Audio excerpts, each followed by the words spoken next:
The parking lot of Lincoln High School in small-town Nebraska filled with the usual morning chaos on that Tuesday in September. Buses pulled up to the curb. Parents dropped off their kids.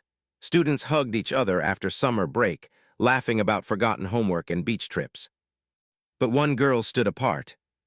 Sarah Mitchell stepped out of her old Honda Civic wearing her Army dress uniform. Her camouflage jacket hung perfectly over her shoulders. Her name tape was pressed flat. Her boots were polished so bright you could see the clouds reflected in them. She was home on a 10-day leave from Fort Leonard Wood in Missouri, where she'd been stationed for 8 months. Today was special. It was her day to speak to the junior class about military service. She'd agreed to it months ago, back when it felt like something to be proud of. Sarah had always been different. Growing up in Lincoln, Nebraska, a town of 7,000 people where nothing much ever happened, she dreamed of something bigger, something that mattered. When she was 16, she'd watched videos of soldiers helping communities, building schools, and protecting people. By 18, she knew exactly what she wanted to do. The Army gave her a purpose. It gave her strength. But as she walked through the hallway toward the gymnasium, she felt the stares, not the good kind. A group of girls near the lockers started whispering.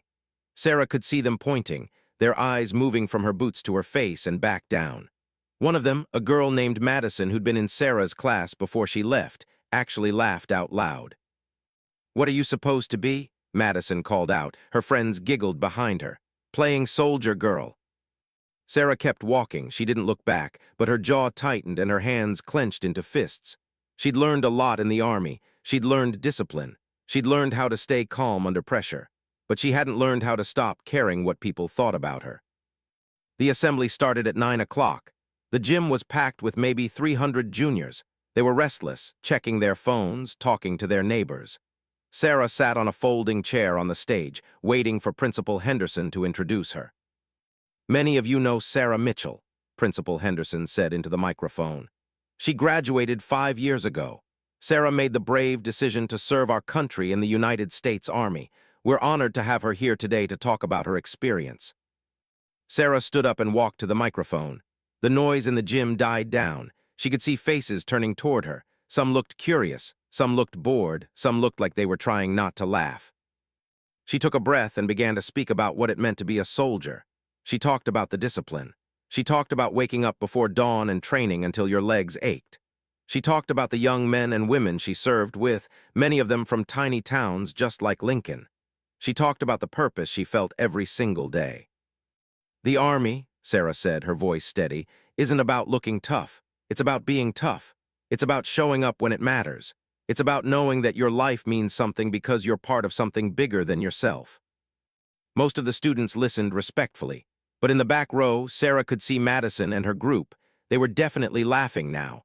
Madison was whispering something to the girl next to her, and they both snapped a photo. Sarah felt her heart sink. After the assembly, the laughter got worse. Sarah walked the hallway between classes and she heard the comments. "Army girl thinks she's so cool. She probably couldn't survive without sitting around. That uniform looks so stupid." Someone put together a video that day, just clips of her speaking at the assembly with mean captions overlaid. By lunchtime, it had over 400 views on the school's social media. The comments were brutal. That night, Sarah sat in her childhood bedroom, surrounded by posters from her high school years. She looked at pictures of herself at 16, smiling and carefree. She thought about why she'd been so eager to get away from this town. And she thought about how hurt she felt, knowing that the people she'd grown up with didn't understand what she was doing. Her mother knocked on the door softly. Sharon Mitchell was a nurse at the hospital. She'd always been supportive of Sarah's decision, but she'd also always worried. "I heard some of the girls at the store today," Sharon said gently, sitting on the bed next to her daughter. "They were talking about your assembly. They said some unkind things." "How can they not understand?" Sarah asked. Her voice was quiet but frustrated. "I'm doing something real, I'm helping people, and they just want to tear me down." Sharon took her daughter's hand. "You've always been braver than people around here can understand, Sarah. That's not your fault, that's their limitation." Sarah nodded, but the words didn't help much. The pain was still there. The next morning, Sarah got up and put on her uniform again. She had an appointment at the local high school's JROTC program, where she was supposed to mentor some younger students. She decided not to let the mocking stop her. If anything, she had more to prove. As she drove to the school, she didn't know that something was happening behind the scenes.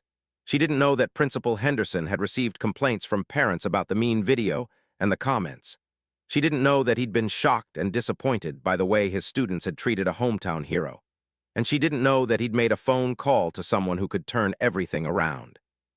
The following week, Sarah's leave was almost over. She had just 2 days left before she had to drive back to Missouri. She spent most of her time with her family, trying to push the high school incident out of her mind. Her younger brother, Michael, was supportive. Her father, Tom, kept telling her he was proud of her, even if the town wasn't ready to understand. But the words on social media kept coming back to her. She'd wake up thinking about the video. She'd be at dinner and suddenly remember Madison's laugh. This was the hardest part of being home, being in a place that felt smaller than when she'd left. One afternoon, she was working at her dad's hardware store downtown. The store had been in the Mitchell family for 30 years. Sarah had worked there during high school, stocking shelves and running the register. Now, home on leave, she'd picked up a few shifts to help out. She was organizing paint cans when an older gentleman came in. He had gray hair and wore a polo shirt. He looked familiar somehow, but Sarah couldn't place him at first. "Sarah Mitchell," he said warmly, extending his hand. "I'm Frank Chen. I work in community relations for Fort Leonard Wood. I think your principal called me last week." Sarah's eyes widened. "Oh, yes, Principal Henderson mentioned someone might reach out." "I wanted to tell you something," Frank said. "I read about what happened at your school, the way some students treated you. That's not okay. And I want you to know that what you do matters.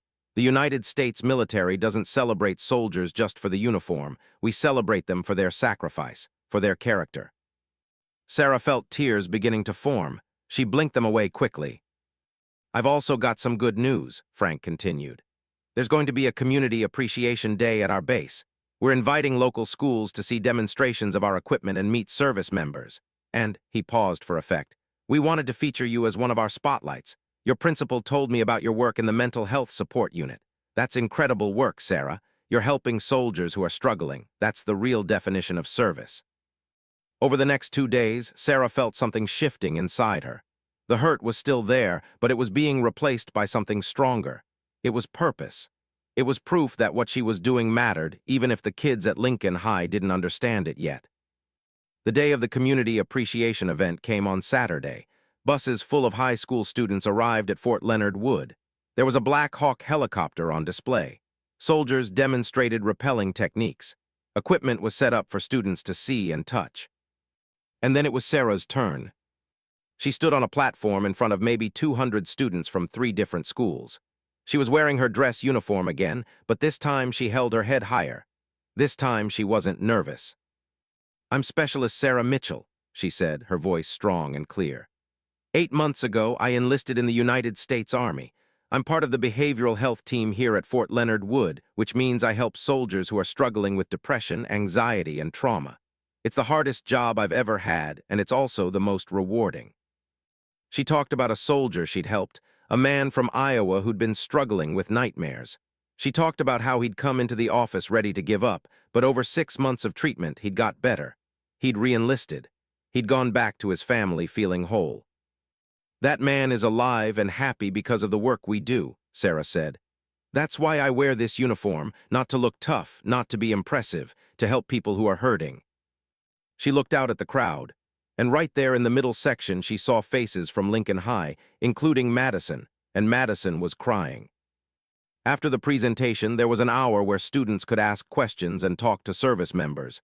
Madison came up to Sarah with 2 of her friends. Sarah expected anger. She expected defensiveness. Instead, Madison looked ashamed. "I'm sorry," Madison said quietly. "I was terrible to you. I didn't understand. I thought you were trying to be cool or show off, but you're actually doing something important." Sarah studied Madison's face for a moment. She could see genuine remorse there, and she realized something important. Madison wasn't a bad person. She was just young. She was just ignorant, and ignorance could be healed with understanding. "Thank you for saying that," Sarah said.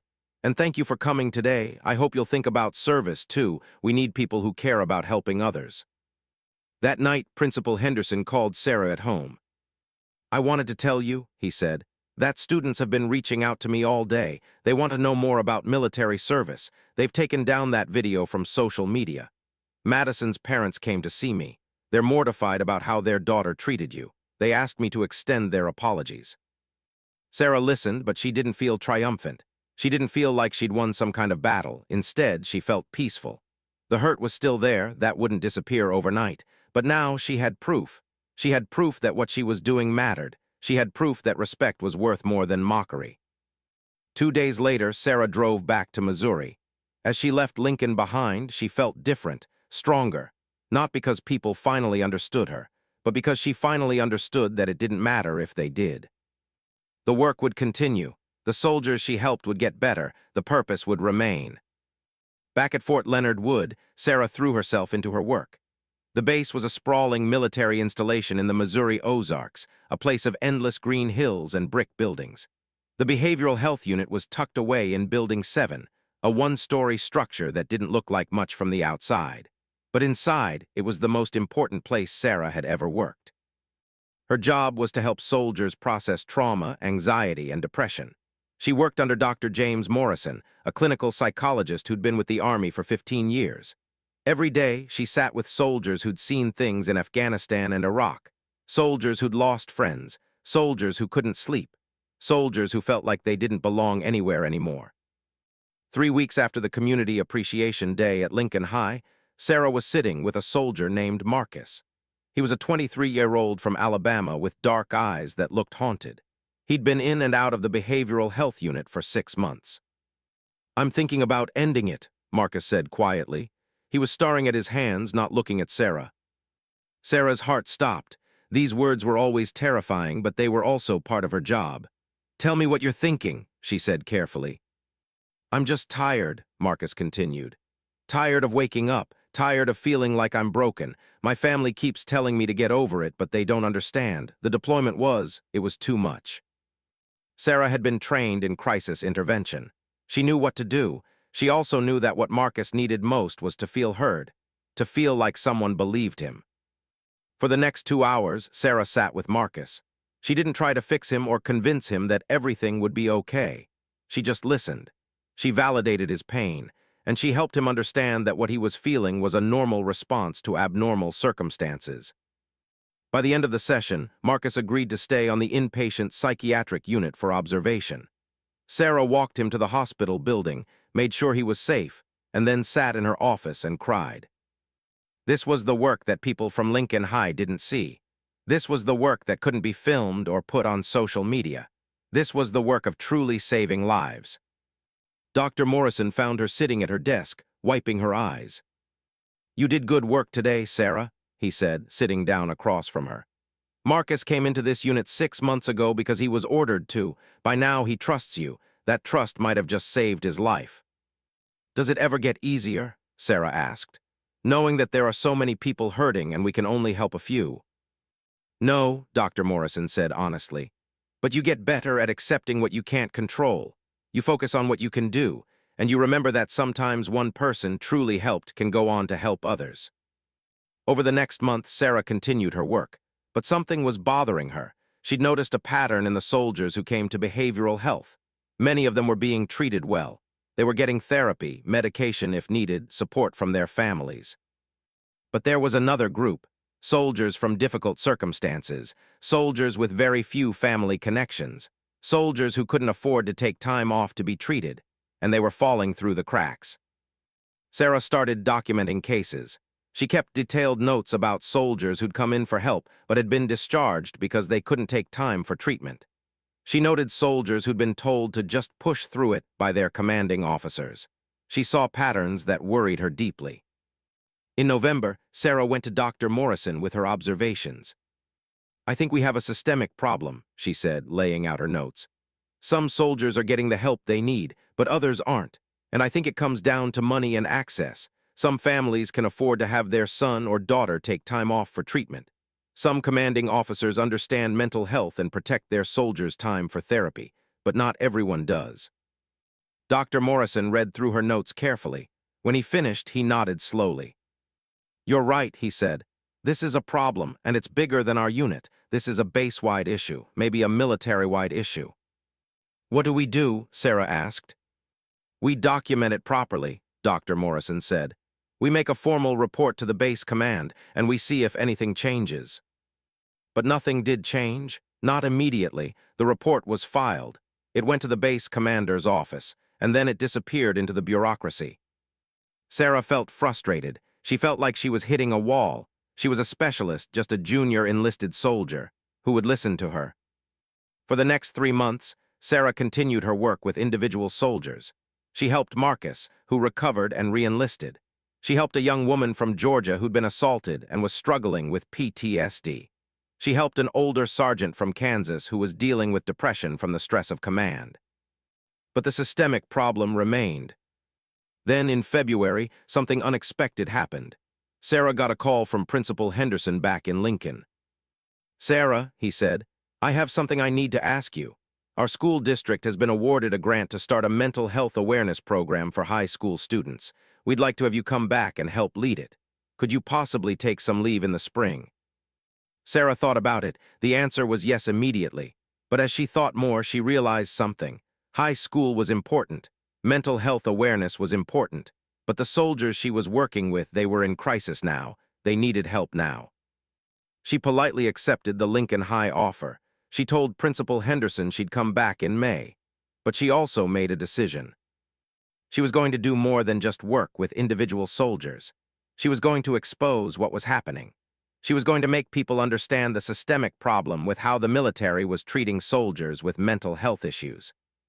Even if it meant going against military leadership, even if it meant risking her career. Sarah didn't know it yet, but her decision would lead to an event that would bring her home to Lincoln in a way no one expected. And it would prove that she was the bravest soldier that small town had ever known. By March, Sarah had become somewhat of a quiet activist within Fort Leonard Wood. She wasn't making speeches or organizing protests. Instead, she was gathering information. She was talking to other mental health professionals on base. She was documenting case after case of soldiers who weren't getting the help they deserved. She found a therapist named Lieutenant Corinne Williams who shared her concerns. Together, they began compiling a comprehensive report about mental health access on the base. They interviewed over 40 soldiers. They tracked outcomes. They compared treatment quality based on factors like family income, rank, and commanding officer support. What they found was deeply troubling. Soldiers whose commanding officers made it a priority had much better outcomes. Soldiers from wealthy families could afford to take unpaid leave for extended treatment. But soldiers from poor communities, soldiers whose commanders didn't prioritize mental health, they got minimal treatment, if any. "This is what's not talked about," Sarah said to Lieutenant Williams in her office one afternoon. "We train these soldiers, we send them to war, we expect them to come back and be fine. But when they're not fine, we abandon them if they can't afford to help themselves." "It's a policy failure," Williams agreed, "and it's a moral failure." They had a choice to make. They could keep the report internal, present it through proper military channels, and hope someone listened. Or they could go public. Sarah knew that going public would be dangerous. Going public meant potentially violating military protocol. Going public could end her career before it really started. But she thought about Marcus, who'd almost killed himself. She thought about the Georgia woman who'd been assaulted. She thought about the Kansas sergeant who couldn't afford therapy. She made her choice. In late March, Sarah reached out to a journalist at the Kansas City Star. The journalist's name was Robert Chen, and he covered military issues. Sarah and Robert met at a coffee shop off base, away from anywhere she might be recognized. "I want to tell you about what's happening at Fort Leonard Wood," Sarah said. "I want you to help tell soldiers' stories, real soldiers' real struggles, without nomming them, of course, but real." Robert listened carefully. He took notes, and he asked her tough questions. Would she be willing to go on record? Would she be willing to face potential consequences? Sarah said yes to both. Over the next 2 weeks, the Kansas City Star prepared a major investigative report. It featured interviews with Sarah, with other mental health professionals, and with soldiers, anonymized, who'd struggled to get care. The headline, when it came out on April 1st, was stark. "Soldiers in crisis. Fort Leonard Wood fails to provide mental health care to those who need it most." The story went viral in military circles. It was shared on military subreddits. It was discussed on military blogs. News outlets from St. Louis and Kansas City picked it up. Within a week, it had spread nationally. And then came the fallout. Fort Leonard Wood's command immediately announced an investigation into who'd leaked information to the press. Sarah wasn't explicitly named, but everyone knew. People at the base started avoiding her. Her commander, Colonel Stevens, called her into his office. "Specialist Mitchell," he said, his voice controlled but angry. "You violated operational security and military protocol by discussing base operations with a civilian journalist without authorization." "Sir," Sarah said respectfully, "I reported information about systemic failures that are putting soldiers' lives at risk. I went through proper channels first. Those channels failed. I did what I felt was necessary to protect the soldiers I serve with." "That's not your decision to make," Colonel Stevens said. "You're a specialist, not a policy maker. There will be an Article 15 hearing. You could face serious consequences, including discharge." Article 15 was non-judicial punishment. It was how the military handled disciplinary issues without a court-martial. Sarah's hands shook as she left the colonel's office. She called her father that night. "I might be discharged," she told him. "I leaked information about mental health care problems to a reporter. It was the right thing to do, but the military might not see it that way." Tom Mitchell listened to his daughter, and then he said something Sarah would never forget.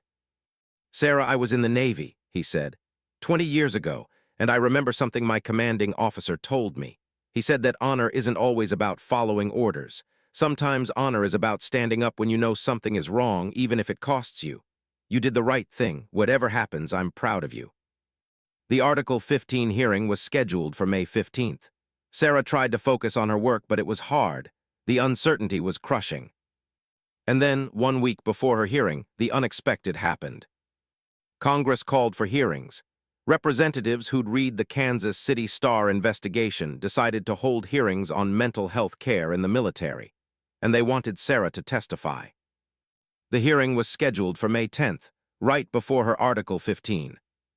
When the subpoena arrived, Colonel Stevens' face went very pale.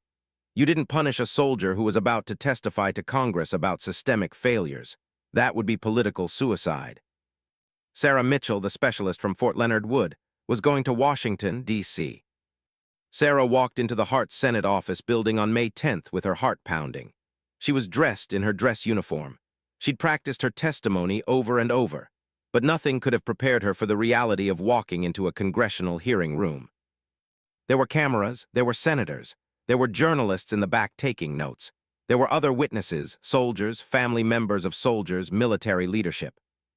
Sarah sat at the witness table, raised her hand, and swore to tell the truth. For the next 45 minutes she testified. She talked about the soldiers she'd worked with. She described the systemic issues she'd discovered. She was calm, measured, and powerful. She didn't exaggerate. She didn't cry. She simply spoke the truth. Senator Patricia Block from Massachusetts asked her a crucial question. "Specialist Mitchell, you took a significant risk to bring this information to light. You could face discharge from the military. Why was it worth it?" Sarah paused. She thought about Marcus. She thought about the Georgia woman. She thought about all the soldiers sleeping in bunks, struggling in silence, waiting for help that wouldn't come. "Senator, these soldiers sacrificed everything for us," Sarah said. "The least we can do is make sure they get the help they deserve when they come home. If telling the truth about what's broken cost me my career, that's a small price to pay." The hearing room was silent for a moment, then several senators nodded. Within 3 days, the Department of Defense announced a full review of mental health services across all military installations. They created a task force dedicated specifically to mental health access and equity, and they promoted Dr. James Morrison to lead the initiative. Fort Leonard Wood's Article 15 hearing against Sarah was quietly canceled. Colonel Stevens personally called her into his office to inform her that the charges were being dropped. He didn't apologize, but his demeanor had shifted. Sarah was no longer a problem to be punished. She was a whistleblower who'd revealed serious issues that Congress wanted fixed. Sarah took 2 weeks of leave. She needed to process everything that had happened. She'd made national news. She'd testified before Congress. She'd potentially saved the careers and lives of countless soldiers. But the most important thing she wanted to do was go home to Lincoln.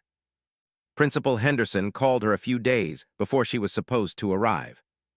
"Sarah, we want to welcome you home properly," he said. "The community wants to honor you. We've arranged something special. Can you wear your uniform?" Sarah agreed, though she was nervous. She'd learned that small-town reactions could be unpredictable. She drove into Lincoln on a Friday afternoon in late May. The trees were green. The sun was warm. The town looked exactly the same as it had when she left it for the Army 4 years ago. When she pulled into the high school parking lot, her jaw dropped. There were banners hanging from the school building. There were hundreds of people standing in the parking lot.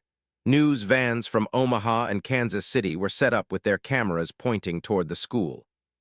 What Sarah didn't know was that the congressional hearing had been covered extensively by local Nebraska news outlets. People in Lincoln knew she'd testified. They knew about the systemic failures she'd exposed. And they knew that their girl, the one they'd mocked just months before, had changed the military. Principal Henderson walked toward her with a big smile on his face. "Welcome home, Sarah," he said.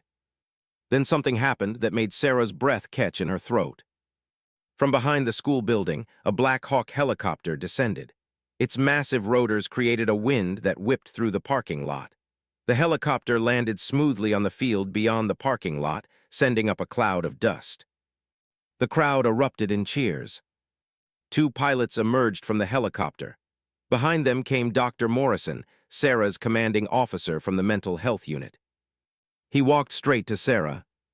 "Specialist Mitchell," he said formally, "I'm here to inform you that you've been selected for a special commendation. Your actions have led directly to sweeping changes in military mental health policy. The Department of Defense wants to recognize your bravery." The crowd cheered even louder. Madison was there in the crowd, so was the principal, so were teachers Sarah remembered, so were her parents, her brother, and dozens of people who'd grown up with her. Madison pushed through the crowd and hugged Sarah. "I'm so sorry for how I treated you," Madison said. "You're the strongest person I know." Sarah hugged her back. She realized that Madison had been young and ignorant, but she was also young enough to learn and grow. Over the next hour, local dignitaries spoke. They gave Sarah a key to the city. The high school announced that they were creating a Sarah Mitchell Mental Health Awareness Week for students every September. Students who'd mocked her a year ago came up to shake her hand, to tell her how much her testimony had meant to them, how they were now thinking about careers in mental health and military service. As the sun began to set, Sarah stood with her father at the edge of the parking lot, watching the Black Hawk helicopter prepare to leave. "You know what I was thinking about?" Tom said. "Remember when you were little and you wanted to be a superhero?" Sarah smiled. "I remember." "Well, you were right," Tom said. "You became one, not the kind with powers, but the kind that matters, the kind that changes things." The Black Hawk's rotors began to spin. The helicopter rose smoothly into the air, hovering for a moment against the sunset. Then it banked toward the west, back toward Fort Leonard Wood, back toward the soldiers who would benefit from the changes Sarah had fought for. As Sarah watched it disappear into the pink and orange sky, she thought about Marcus. She thought about the Georgia woman. She thought about all the soldiers who would get better treatment because she'd been brave enough to speak up. She also thought about the girl in the school parking lot who'd been mocked for wearing her uniform. That girl had been hurt, but she'd also been strong enough to keep serving, strong enough to dig deeper into problems others ignored, and strong enough to stand up for people who couldn't stand up for themselves. The story of the girl in Camo wasn't about overcoming social rejection, though that was part of it. It wasn't about proving people wrong, though that had happened too. It was about doing what was right, even when it was hard, especially when it was hard. And sometimes, when you're brave enough to do the right thing, the whole world finally sees you the way you've always seen yourself. As a hero,